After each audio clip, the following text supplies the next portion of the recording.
En este video voy a comentar el artículo que escribimos con Gustavo Beade y Camila Petrone, titulado Normas de facto, normas de iure, la influencia filosófica en la Corte de Carrió, que fue publicado en el tomo de la Corte de Genaro Carrió, de la Corte y sus presidencias, editado por Paula Gaido y Laura Clérico. Voy a comenzar por describir la respuesta que da Carlos Nino a qué hacemos con las normas de facto, qué hacemos con las normas de la dictadura, y luego voy a explicar los fallos relevantes de la Corte Suprema de Justicia de la Nación de su momento en la materia. A su vez voy a comentarles las reflexiones que nos surgieron con Gustavo y con Camila a medida que íbamos analizando estos fallos que luego presentamos en este artículo. En el capítulo sobre la validez de las normas de facto en la validez del derecho, Carlos Nino presenta 5 posibles respuestas a la pregunta ¿qué hacemos con las normas de facto? A su vez, critica cada una de estas respuestas. En primer lugar, dice, no es correcto asimilar las normas de facto con las normas de iure, las normas de la dictadura con las normas de un gobierno democrático, afirmando que las primeras tienen validez hasta tanto no sean derogadas por el órgano encargado de regular la materia. Esta respuesta se fijaría solo en quién detentaba el poder en el momento de aprobarse la norma, sin hacer una distinción entre si este era un gobierno democrático o no.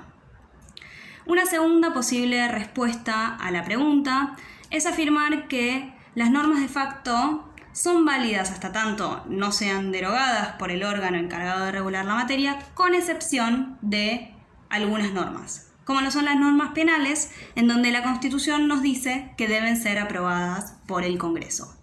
Este tipo de distinciones, dice Nino, son arbitrarias.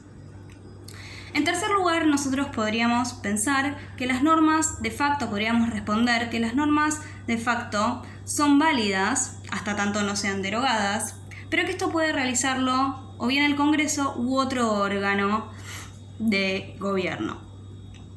En este caso, dice Nino, estaríamos habilitando a que un poder del Estado se entrometa en las competencias de otro poder del Estado. En cuarto lugar, podríamos responder que las normas de facto no son válidas hasta tanto no sean ratificadas por el órgano competente. Esto puede traer varios problemas, porque deberíamos, en principio, revisar todas las normas para evitar vacíos jurídicos. En todo caso, ¿qué hacemos con aquellas normas que no han sido ratificadas, pero tampoco han sido desechadas? La quinta respuesta es que todas las normas de facto son inválidas, y aquí nuevamente podemos tener problemas de vacíos jurídicos, de inseguridad jurídica, y esto podría llegar a derivar en caos social. La diferencia para Nino entre las normas de facto y las normas de iure es que las normas de facto no gozan de una presunción de justicia. Su contenido no se presume justo, a diferencia de las normas de iure, las normas de origen democrático. Por otro lado, las normas de facto tienen una validez prima facie, una validez precaria, y deben ser analizadas por los órganos de Estado. Se debe hacer lo que Nino llama la adecuación axiológica. Y esto, por supuesto, que lo puede hacer el Congreso, pero también debe hacerlo los jueces. Los jueces deben analizar el contenido de las normas de facto. Y en este análisis se fijarán si las normas son en su contenido justas o no son justas. Si son justas, se confirmará su validez, pero además, dice Nino, los jueces podrán tener en cuenta consideraciones de seguridad y orden, ¿sí? Además de las consideraciones de justicia. Voy ahora a hablar un poco sobre estos fallos relevantes. Carlos Nino fue muy influyente en la Corte de Genaro Carrió. Voy a intentar hacer algunas relaciones entre estos fallos y lo que acabo de explicar. Los fallos a los que me voy a referir son Aramayo, Dufourcq, Bosch, Gari, Busetti-Thompson y Briera, todos fallos de 1984. Nosotros decidimos agrupar los fallos en 3 grupos. En general se estudian en su conjunto, pero para nosotros tienen diferencias importantes. En un primer grupo tenemos a Aramayo, el primero, y corresponde con aquellos funcionarios que fueron designados en un gobierno democrático, conforme a la Constitución, es decir, antes de la dictadura, y luego fueron removidos por la dictadura. En un segundo grupo tenemos a aquellos funcionarios que fueron designados en un gobierno democrático, pero luego fueron confirmados en la dictadura. Ahí tenemos a Bosch, a Gari y a Brieva. Y un tercer grupo corresponde a aquellos funcionarios que fueron designados en la dictadura. Ahí tenemos a Dufourcq y a Busetti Thompson. Como les digo, estos fallos en general se estudian en su conjunto. Nosotros vamos a marcar algunas diferencias que nos parecen importantes. Comenzando por Aramayo, les decía entonces que se trata de un caso de un juez que fue designado antes de la dictadura en democracia y luego fue removido y pide que se lo reponga en el cargo. Se trata de un fallo de la Corte que después de 2 meses de haber asumido Alfonsín, la Corte saca esta sentencia que es muy relevante porque termina con la doctrina de facto. Aquella doctrina que equipara las normas de facto con las normas de iure, ¿sí? Es un fallo muy cortito que en su considerando 3 dice que la restitución del orden constitucional requiere que los poderes del Estado Nacional o de las provincias ratifiquen o desechen explícita o implícitamente los actos de gobierno de facto. Es decir, que las normas de facto, la validez de las normas de facto queda supeditada a la decisión de los nuevos poderes del Estado, ¿sí? El nuevo gobierno. De esta manera se termina con la doctrina que equipara la validez de las normas de facto con las normas de iure. En el caso de Aramayo, dice la Corte, reponerlo en el cargo implicaría que todos los actos que se llevaron, todas las decisiones a partir de 1976 deban ser declaradas inválidas.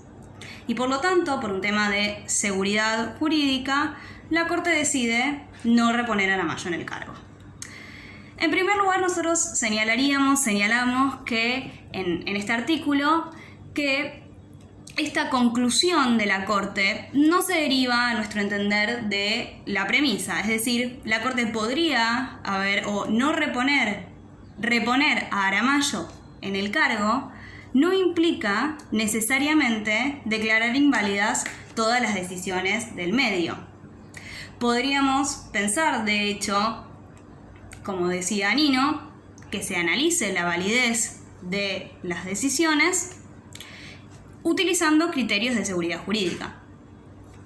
De hecho, la Corte, tras la asunción de Alfonsín, se renovaron los jueces y no declararon las decisiones anteriores automáticamente inválidas.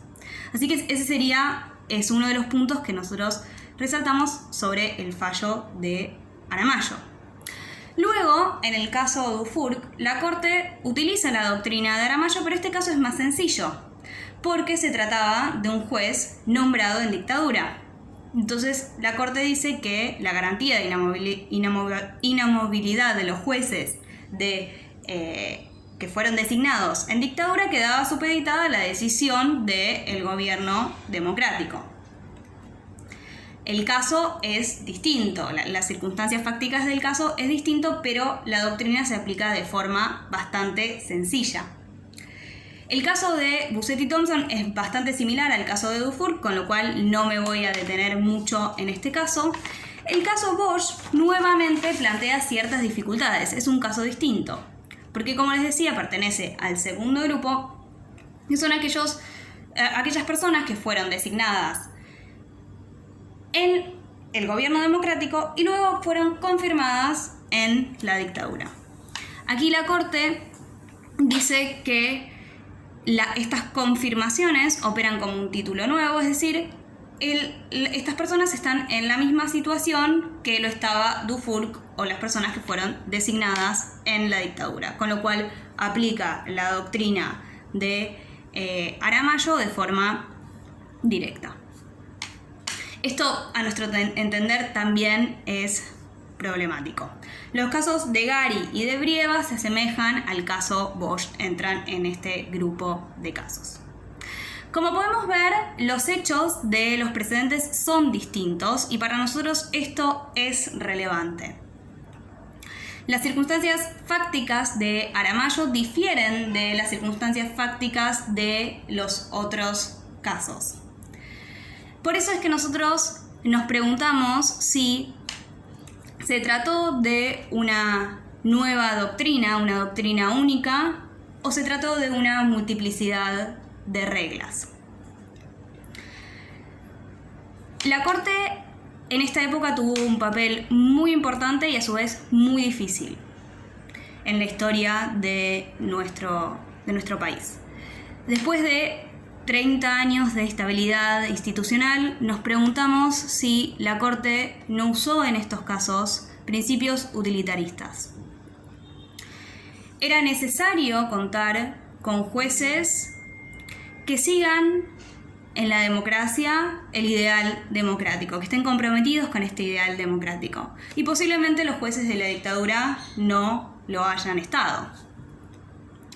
A su vez, también era necesario brindar seguridad jurídica. Y en Aramayo la Corte logra hacer estas dos cosas. El objetivo de nuestro trabajo es plantear una mirada distinta a la forma en la que se suelen estudiar estas sentencias como un conjunto, complejizando justamente su uniformidad a partir de mostrar las diferencias entre estos tres grupos de casos.